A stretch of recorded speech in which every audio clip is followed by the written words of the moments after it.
like a boss. Yo, what up? This is Alex from Mindful Attraction 2.0. So today's video, we're gonna be talking about why do men get bored of relationships? Why do men get bored of their girlfriends? Why do men get bored of the women that they love? All right. And I get this question asked very often, and ironically, that's the question that I asked myself before. I was like, why do I get bored of women who are just absolutely fascinatingly beautiful, right? Why do I get bored of a woman who I really liked? You know, why is that? Better yet, maybe I should ask myself, why do some women get bored of me? Right? That's almost impossible, right? Sounds physically impossible, but it is, right? Fuck. This is my theory. Is that it's very similar to asking, why do you love video games but get bored when it gets too easy? Do you really want to win every game? Of course you don't. You think you do, but you don't. Let's equate video games with this so that we can understand the reward system in our brain and how we operate. What was that? That was my aunt. I'm like, she can't catch me making these videos. My aunt thinks I'm poor. She thinks like, I swear to God, I think my aunt thinks I'm a male gigolo because she's like, why don't you ever work? My family, they think I'm broke as shit. One of the things is, it's smart to not let people know how much you make. That's one of the big things. If you succeed, stay quiet as long as possible because then people can come to you asking for money. Still though, anyways. So imagine playing a video game that you like, right? Let's say I like playing 2K. It's a basketball game, right? And I like playing it, but when I win the game all the time, I get bored as hell. So what do I do when I win the game? I amp the difficulty level, and then I start I find challenges, right? And then after I find a challenge and I overcome it, and it gets too easy, I go up in the difficulty level, right? Throughout the game, I believe when I'm playing the game, I'm like, I want to win, right? But somehow, winning too much makes it boring. Somehow, losing makes the winning more enjoyable. Now, the thing is this, is that the misconception that women have with men is that women think that they're still, just not even women, just everyone in general. We have a linear way of thinking, a linear way of viewing the world. We believe that things make sense. You know, that of course you're gonna love someone who loved you, who's always be there for you. It only makes sense. But you gotta realize that making sense is only for people who are logical, for people who think without emotions. Let me get some water. There's no water.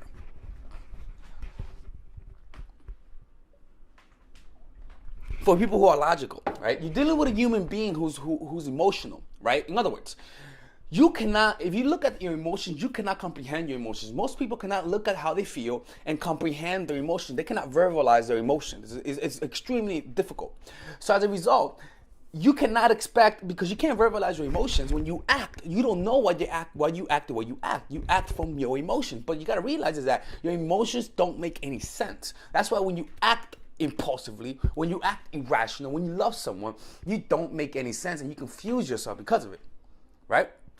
So with the same, like, when it comes to men and guys getting bored, you have this misconception that showing attention, showing how much you value him, being the different girl that would never hurt him makes the guy chase.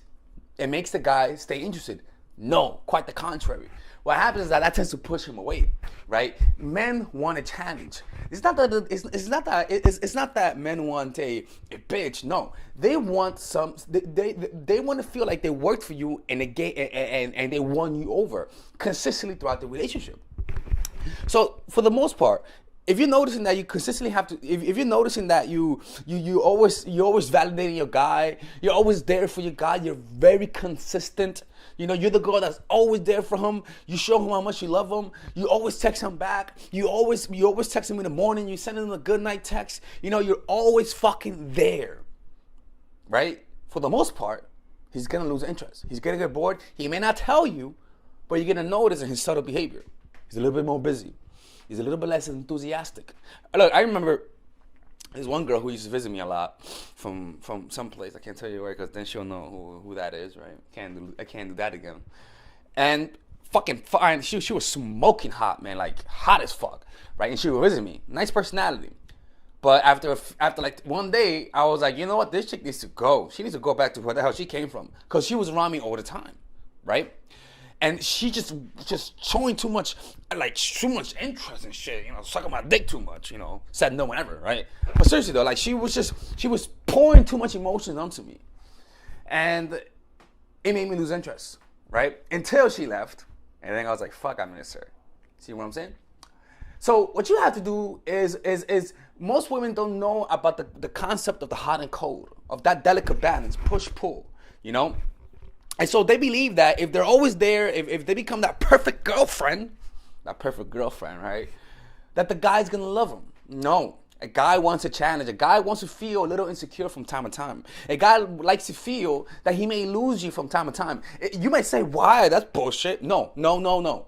Because the reason why when you play video games, the reason why when you amp up the difficulty level, you're saying that you're gonna lose more.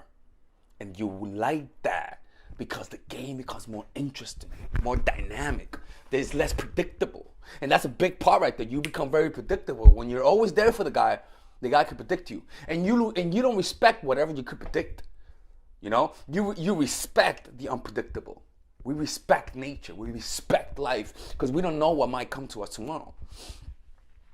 So with your kids, you gotta start being more unpredictable, less consistent, simply to overcompensate for your natural tendency to always be there. This is just an overcompensation. It's not that you're gonna be a bitch, but if you're too nice, if you're always there for your guy, if you're always texting him, be less consistent in that part, right? So if you're always hot, from time to time, be a little bit more cold. When you're texting him, remove the LOLs and ha-has. Be less enthusiastic when you're around them. Even though you feel you don't want to do that because you're afraid of showing this interest, you're afraid of showing him that you backing away. Don't do it. I mean, do it. I'm telling you because he's going to be curious why you're acting this way. You know, it's in your absence that a guy begins to idealize you, to fantasize about you, to create an image that's enhanced. But if you're always there, if you're always giving him the constant validation, his ego is not gonna become obsessed about you. He's only going to regain interest once he feels like he's gonna lose you. But that doesn't mean you have to take the complete step back. You could just take subtle step backs, like the ones we talked about. Subtle. Be less enthusiastic, less happier. Just choose days from time to time to do that. And even include more competition. Talk about how you have a male friend. Talk about how you hanged out with a guy friend and he says, who the guy? And you just tell him it's some dude and he's gay. You know, like shit like that, right? But you want to find ways to create some jealousy, to tease him a little bit, right? Because if you just think that it's all about positive emotions, you're wrong. It's all about some negative emotions. It's about that polarity that life brings to you. Because you're not that girl who you're trying to portray. You're a little darker than that. You're a little more fucked up than that. There's something in you that you just don't want to show. But I know who you are deep inside. I know that evil girl that's just wants to come out. But it can't come out because you don't want to be that. You don't want to be a mean girl. But you are that mean girl. And you're also that nice girl. You just compartmentalize yourself because you want to get a certain outcome. Right? So, if you're interested in learning more about this, go check out the video. It's called the hot and cold formula. You may find it. It's a video where the thumbnail and I'm like this. I'm like pissed off at you. Like, how dare you not understand this girl? All right. Anyway, this is Alex from mindfulattraction.org. If you guys want to get one-on-one coaching, go to the link below. If you guys want to attend my seminar, not right now. If you guys want to purchase my products, go to the link below. I'm actually writing a book right now. It's gonna be over by the end of the month. So we can't wait for that. I can't wait for that. Yeah, yo, you know, I'm here, guys. Take care and have a. Hey, by the way, I'm doing weekly coaching now. Weekly, you guys can hire me for a week, and you guys can message me in an unlimited basis on a weekly basis. So I used to have the monthly one. Now this is weekly. So go check it out. It's actually kind of fun. I like it a lot. Right. Anyways, take care, and that's it. Right. Deuces, motherfuckers.